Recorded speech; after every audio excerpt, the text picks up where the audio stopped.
যোৱা নিশা সমগ্ৰ ৰাজ্যৰ লগতে দক্ষিণ কামৰূপৰ সমষ্টিৰ বিভিন্ন অঞ্চলত জোকাৰি যোৱা বতাহ ধুমুহাৰ ফলত বিভিন্ন ঠাইত গছ উভালি যাতায়াত ব্যাহত হোৱাৰ লগতে প্ৰায় 6:55 হঠাৎ 70 পৰা 60 কিলোমিটাৰ বেগেৰে অহা পশ্চিম দিশৰ পৰা বলা ধুমুহাৰ ফলত জনজীৱন চলাচল ব্যাহত হৈ সম্পূৰ্ণৰূপে জনতাৰ মাজত এক হাহাকাৰময় পৰিৱেশ হৈ পৰে য'ত বিভিন্ন পৰিয়ালৰ এই ক্ষিপ্ৰ গতিৰ ধুমুহাৰ ফলত বাসগৃহসমূহ তছনছ হৈ পৰে। এই দৃশ্য ছয়গাঁৱৰ কুকুৰমাৰা গাঁৱৰ এক হৃদয় বিদাৰক দৃশ্য। বৰ্তমানলৈ চৰকাৰী আঁচনিৰ পৰা বঞ্চিত পৰিয়ালৰ দৃশ্য।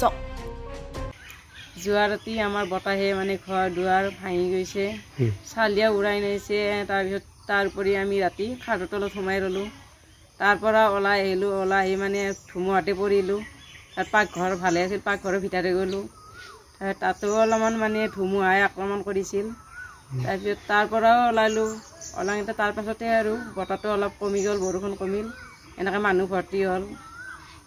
এই মোৰ কৰ্তব্যখিনি পালন কৰি আমি ইমান বছৰ থাকি কিনেও এটা ঘৰ নাপাওঁ। আজি দুখীয়া মানুহখিনি এনেকৈ থাকিব লাগিব নেকি? আজি গেছ নাপাওঁ, অৰুণোদয় নাপাওঁ, ঘৰ নাপাওঁ, একোৱেই নাপাওঁ। তাৰোপৰি আমি কোনো মতা মানুহ নাই, ল'ৰা ছোৱালী দুটাই দি এনেকৈ খাই আছোঁ ইনকাম কৰি কিনে।